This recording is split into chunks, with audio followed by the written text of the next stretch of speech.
Well, once more, I appreciate your devotion to the Lord, your attendance this evening. Part of me feels like I need to go to my desk and just broadcast from there. It's been so long since we've been together on a Sunday afternoon, and yet the Lord has allowed us to do that, and you continue to seek Him first, and I appreciate you for that.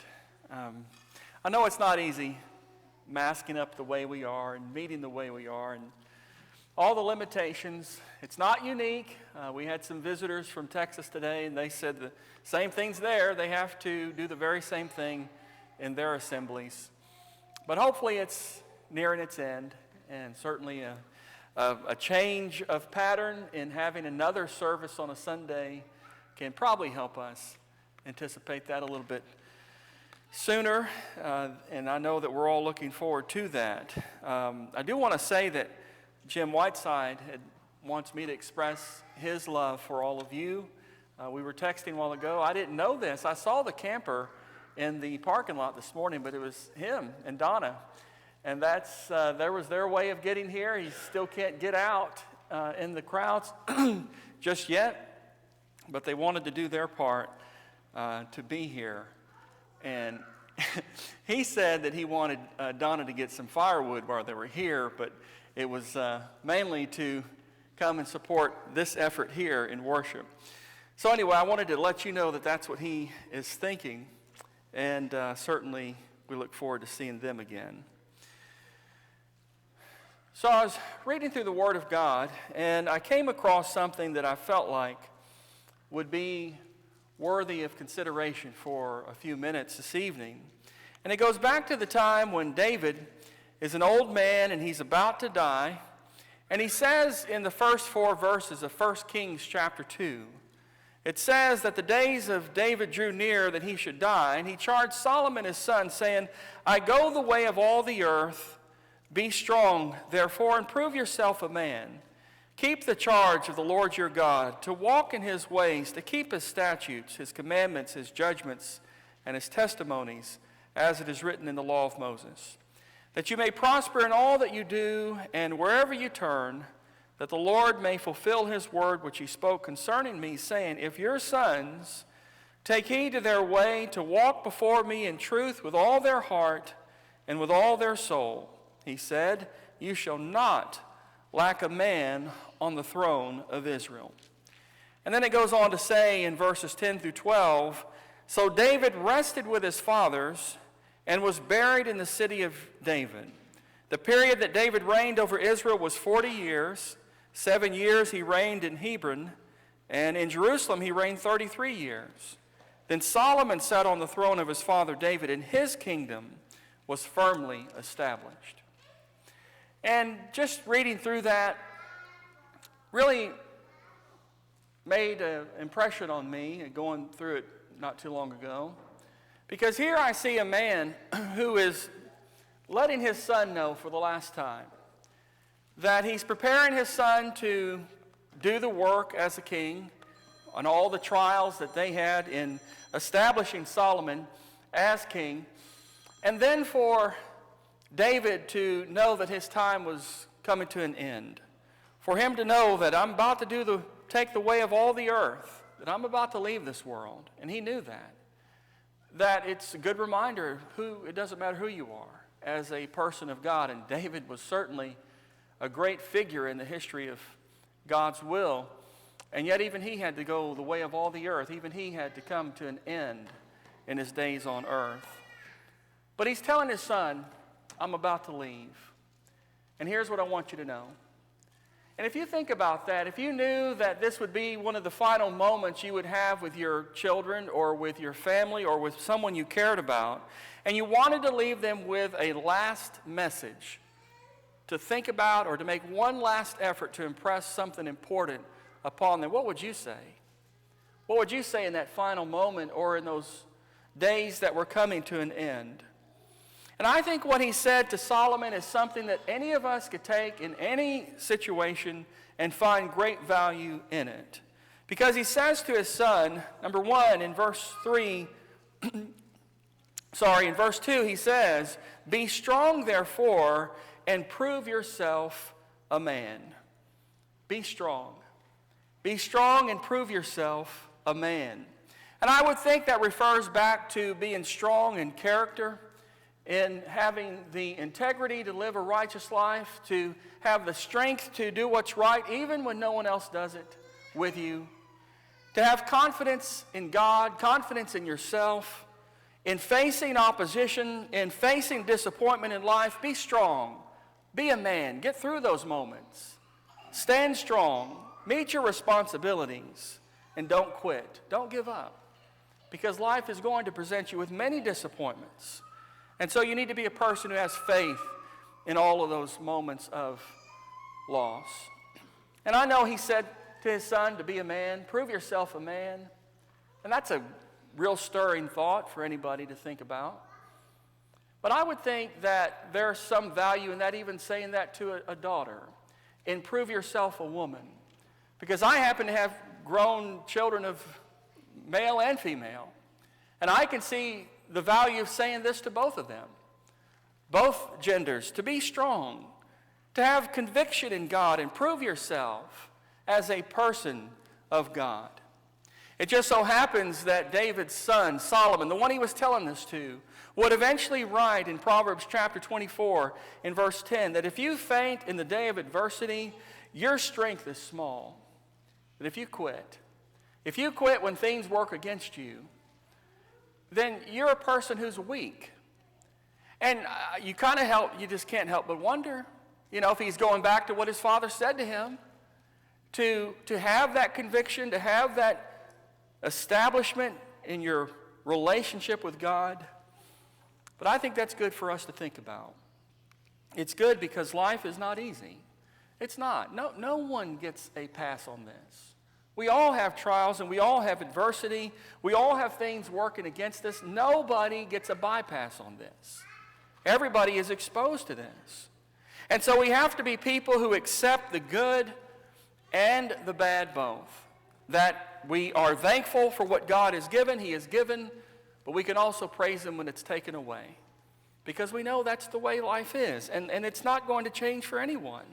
It doesn't matter who you are, you're going to have disappointment and loss. Nobody is exempt from that. It doesn't matter what position you hold in life. It doesn't matter how much you possess in this world. It doesn't matter.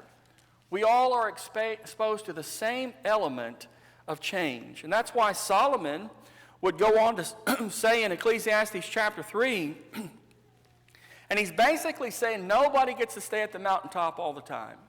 We all have to go down to the valleys, but no one has to stay in the valleys all the time either. We all have moments where we're at the mountain. It's fluctuating for everybody. And he says in Ecclesiastes chapter 3 that there's a season, there's a purpose for all this. In verse 1, to everything there is a season, a time for every purpose under heaven, a time to be born, a time to die, a time to plant, a time to pluck what is planted, a time to kill and a time to heal, a time to break down and a time to build up, a time to weep and a time to laugh, a time to mourn and a time to dance, a time to cast away stones and a time to gather stones, a time to embrace and a time to refrain from embracing, a time to gain and a time to lose, a time to keep and a time to throw away, a time to tear and a time to sow, a time to keep silence and a time to speak, a time to love and a time to hate, a time of war and a time of peace. And again, can you think of any person in any position in life who's going to be exempt from this? I mean, we all have it. It doesn't matter if you're the president or if you are just a person without a job. You're going to go through this. We all are going to go through this. And everybody is exposed to this, the volatility of life. And that's just the way it is. And we need to be people who are strong in that, who accept that. And it's a profound thing when you see somebody who has that figured out. How far do I get? I don't know anymore. I'll just go right here. I don't want to get zapped. But I remember when was in Georgia many years ago, and this man, he was in his 70s as a Christian. And he and his family had suffered a great loss. They had lost everything in a house fire. And, years of collection just erased immediately. I mean, they lost everything. And they were fortunate to get out. And he was the kind who would assemble and go to gospel meetings. And when I saw him again, not long after that, I was telling him, brother, I'm so sorry for what you went through and for your loss. And his attitude was, it's just stuff. It doesn't matter. Those things can be replaced. It's not what matters most. And when he told me that, I was in my 20s, and I was just like, that's amazing to have that kind of outlook. But now that I'm a little older, I can see what he's saying. It is just, that stuff doesn't really matter. But see, here's a person who was established in his faith. He knew what mattered most in life, and he knew how to endure those moments in life, to be strong and to be settled and stable in your faith. Because here's the fact, this too shall pass. And I know you've heard that.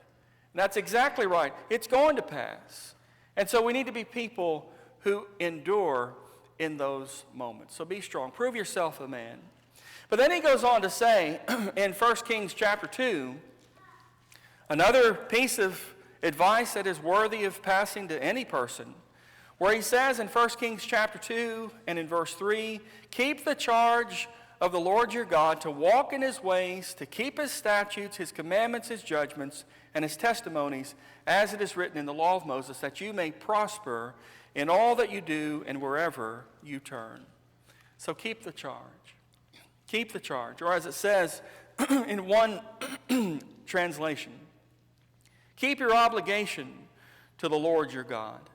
And what he means by that is you have made a commitment to God, and you are to fulfill that by remaining faithful to his word. And he breaks it down. He says that you're to walk in his ways by keeping his statutes or his decrees, the regulations of God, his commandments, his judgments, his testimonies.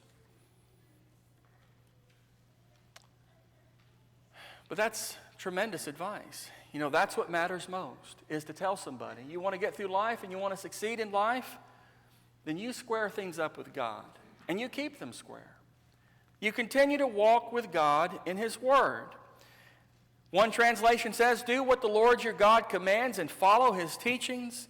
Obey everything written in the law of Moses, then you will be a success no matter what you do or where you go. You will succeed. Now, of course, that's the law that was in place at that time, the law of Moses, and he's saying, you do this, you stay true to this, and it doesn't matter where you go, you will prosper.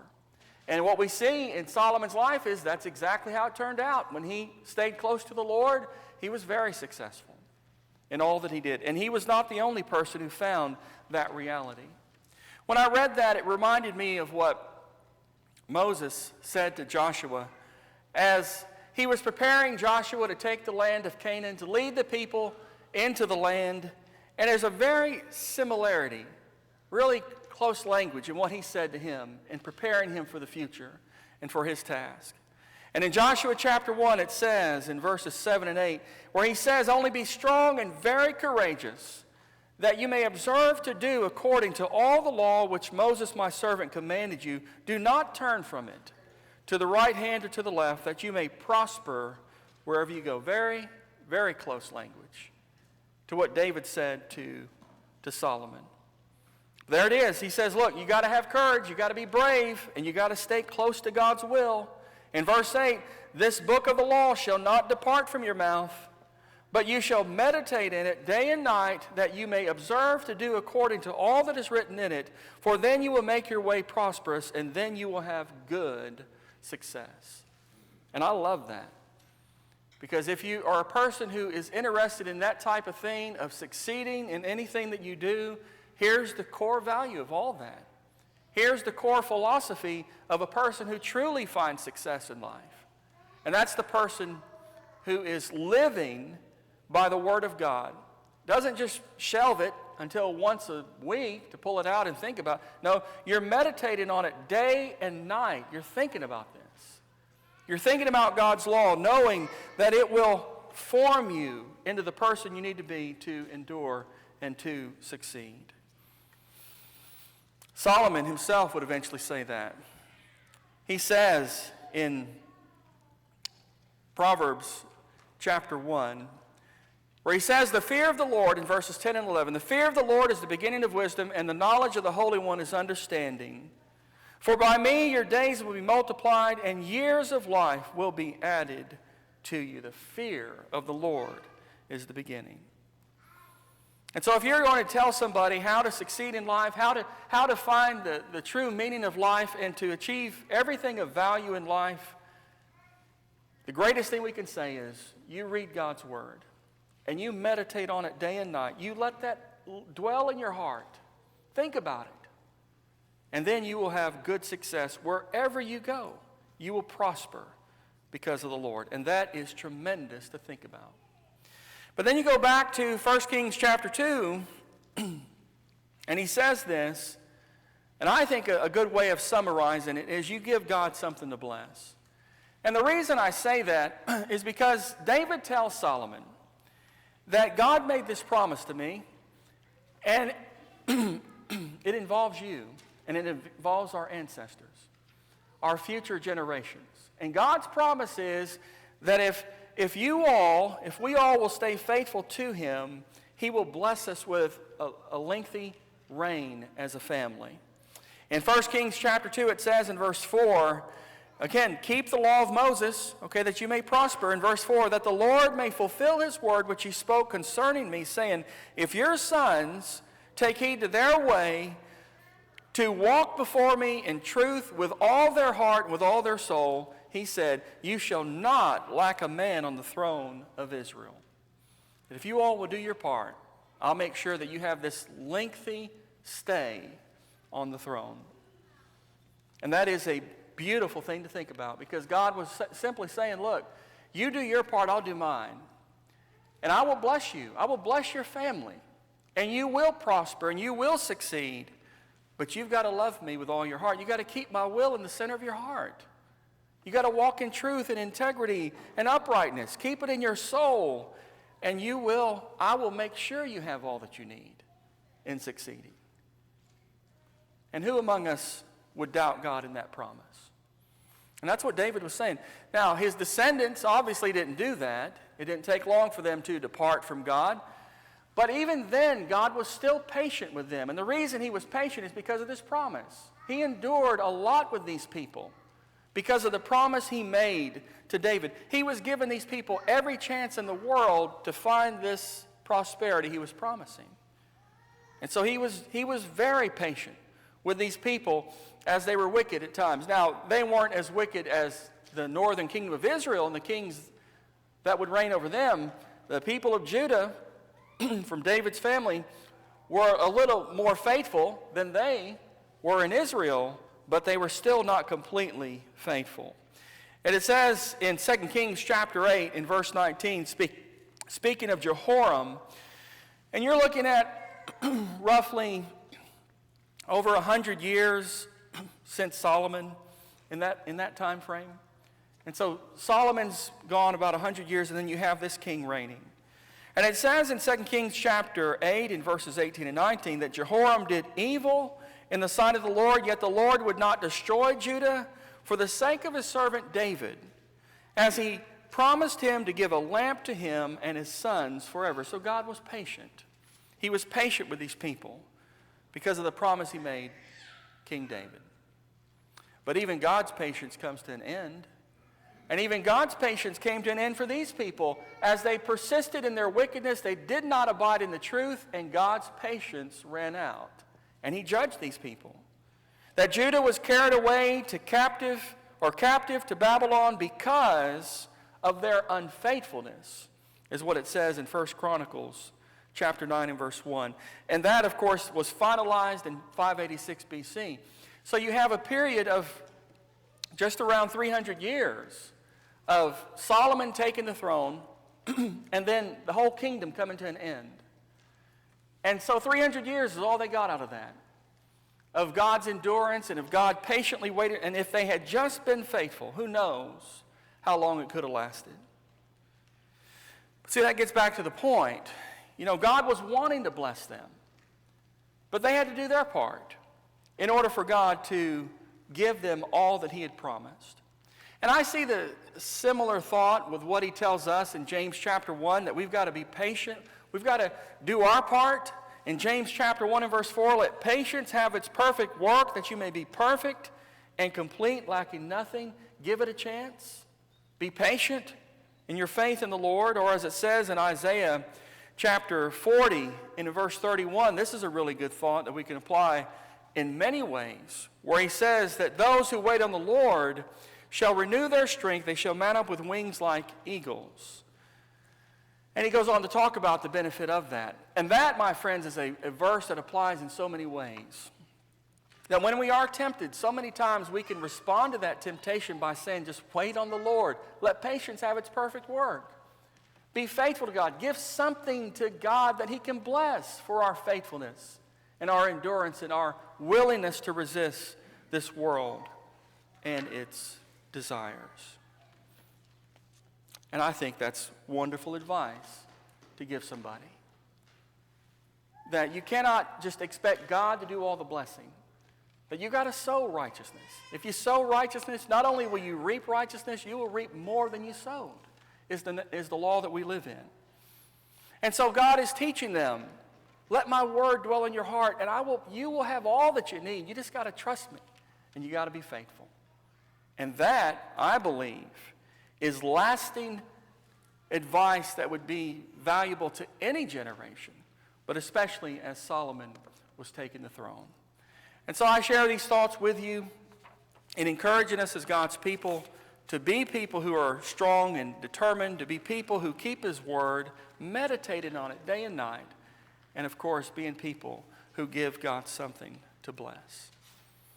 It could be that you are listening, or you are possibly here and you are ready to obey the gospel of Jesus Christ. And I encourage you to go back, and if you haven't, go back and listen to the auditorium class from this morning on the frequently asked questions. Very good discussion was made on baptism and its role. And if you understand that and you have been thinking about your relationship with God, then of course the New Testament teaches that the only way we can get into Christ is by obeying that beautiful gospel. And so if you want to do that even tonight, we can help you do that. Or if you need to respond to the Lord in a public way, we encourage you to come to him as we stand and sing.